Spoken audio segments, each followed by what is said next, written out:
Salut les stoners, j'espère que vous avez la pêche. Aujourd'hui, je vais vous montrer comment installer une paire de fixations crew sur votre snowboard, quel qu'il soit. Car soyons clairs, c'est ni plus ni moins que du standard.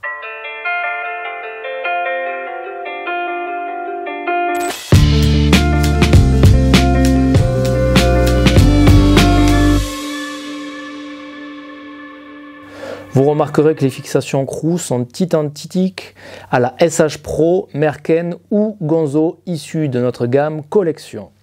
Ces fixations se différencient à un détail près. Vous remarquerez que nous proposons 3 tailles, S, M et L.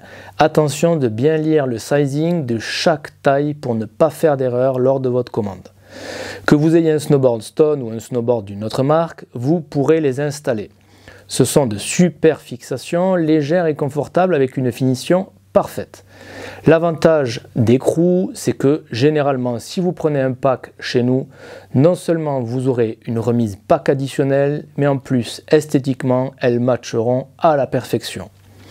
Je ne vais pas simplement vous montrer comment les installer, je vais aussi vous les décrire un petit peu.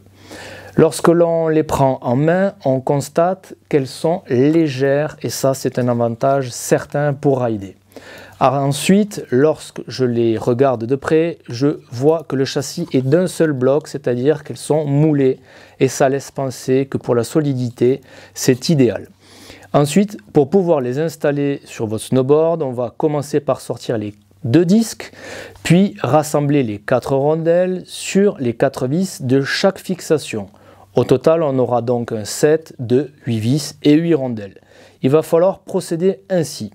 On va prendre tout d'abord un tournevis cruciforme avec une tête intermédiaire pour que la tête matche avec les vis afin d'éviter que les vis s'abîment trop rapidement. Vous n'aurez finalement besoin que de cet outil, sauf si vous mesurez au centimètre près votre écart. Il vous faudra aussi un mètre. Personnellement, je le fais à l'œil, certainement dû à mon expérience, mais encore une fois, c'est assez personnel. On va commencer par ouvrir les buckles, mot anglo-saxon qui veut dire ni plus ni moins que les boucles qui sont sur cette paire en aluminium. On connaît la solidité de ce matériau qui est léger et robuste. Il est important d'avoir des boucles solides car on les serre et desserre des dizaines de fois par jour lorsque l'on ride. N'oubliez jamais, même à la réception de votre colis, de vérifier que les vis qui tiennent les straps soient bien serrées. Car perdre une vis en pleine session fout toujours les boules et cela peut arriver, sauf si on le contrôle fréquemment. Petite astuce, si cela arrive trop souvent, enlevez vos vis et mettez une goutte de frein filet, par exemple du Loctite 271 et laissez sécher une nuit, ça ne devrait plus bouger. Attention, je dis bien une goutte sur la vis mâle des straps, ne mettez jamais ça sur les vis qui vont dans les inserts de la planche, car sinon vous allez casser vos inserts et les vis à l'intérieur. On remarque sur le châssis, l'embase de la fixation, une partie confortable que l'on appelle le gas pédale. C'est un pad qui permet d'absorber le terrain, en fait les chocs tout simplement. C'est comme si nous avions un coussin confortable sous les pieds. Le gas pédale est amovible pour vous permettre, en fonction de la taille de vos boots, de régler l'assise de la meilleure des manières. Vous remarquerez que vous avez une prise sur l'angle du pad de chaque côté pour faire ce levier. Je m'explique. On va tirer vers le haut du pad et nous allons voir apparaître un cercle vide dans lequel nous allons venir y glisser le disque. 4 vis avec 4 rondelles seront nécessaires, mais avant ça, on va avancer ce pad et le remettre. Mettre la boot sur le pad et voir si l'assise sous les orteils est suffisante. C'est l'avantage de pouvoir le régler de l'avant vers l'arrière. Attention de ne pas non plus le mettre trop en avant, sinon il pourrait, en fonction de votre taille de board, trop dépasser. Il faut donc ajuster et prendre le temps. Une fois que c'est fait, nous allons donc pouvoir installer facilement le disque et les vis. Vous remarquerez aussi 2 trous en plus sur le disque. C'est pour les gens qui auront des boards avec le channel system. On vous conseille de faire comme ceci. Vous aurez donc un disque en main où vous remarquerez des degrés gradués. Et sur l'embase, un trou à cet effet, avec des flèches pour que vous sachiez quel degré d'angle vous mettrez sur vos fixations. Les angles sont assez personnels. Pour ma part, je ride en 15 devant et moins 10 derrière. D'autres stoners ride avec des angles différents, mais encore une fois, ceci est très personnel. On peut très bien rider avec du positif sur les deux pieds. Chacun fait comme il veut, on peut ajuster au fur et à mesure des journées de ride. C'est pas compliqué. Concernant l'écart, autrement dit le stance, là aussi c'est très personnel. Mais le mieux est d'avoir un écart aussi large que ses hanches sans trop sortir de cet axe. Je dis cela pour respecter vos genoux. Il y a un ref stance sur certaines boards qui ne convient pas tout le temps à tout le monde.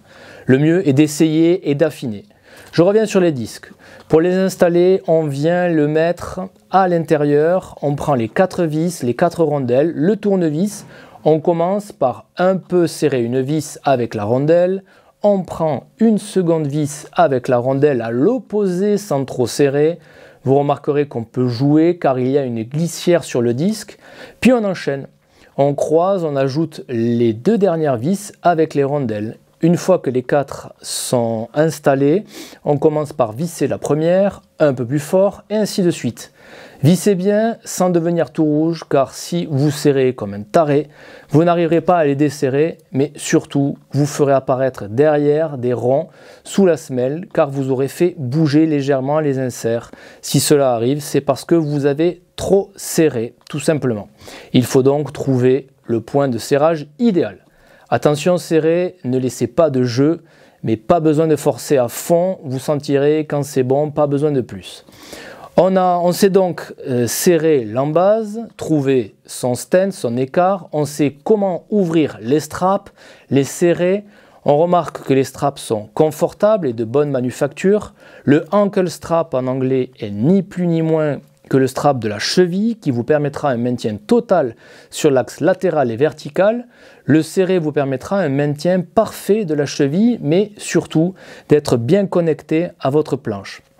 Le strap du bout du pied, appelé le cap strap, vous permettra d'être bien serré sur le bout de votre boot pour performer lors de vos virages backside.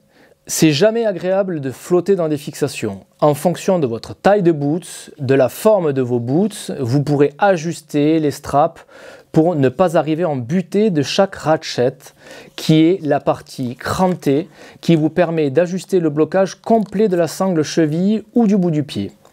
Pas besoin de tournevis pour ajuster les straps, vous n'aurez juste qu'à forcer pour ajuster la sangle, puis reclipser la pièce. Dernier point, vous remarquerez qu'à l'arrière de la fixation, il y a ce qu'on appelle le high back, le spoiler. Sur la Crew et la gamme collection, ces high back sont ni trop rigides, ni trop mous. C'est vraiment agréable à rider sur tout terrain. Vous l'avez compris, le high back, c'est la partie de la fixation qui vous permettra un maintien lors de vos virages backside. Il y a même une pièce réglable robuste, le Forward Lean Adjuster, qui permettra de donner de l'inclinaison à votre spoiler, du canting, ni plus ni moins que de l'angle d'attaque, y compris pour vos virages frontside si vous en mettez. Encore une fois, ceci est très personnel, on peut très bien ne jamais s'en servir, comme ajuster un petit peu cette pièce de temps en temps.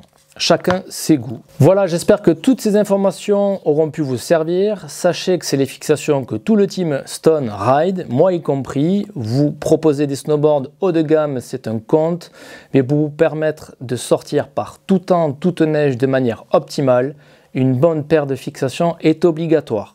Vous retrouverez ces fixations nues dans la section adéquate du site et en pack avec une remise additionnelle dans la section pack snowboard.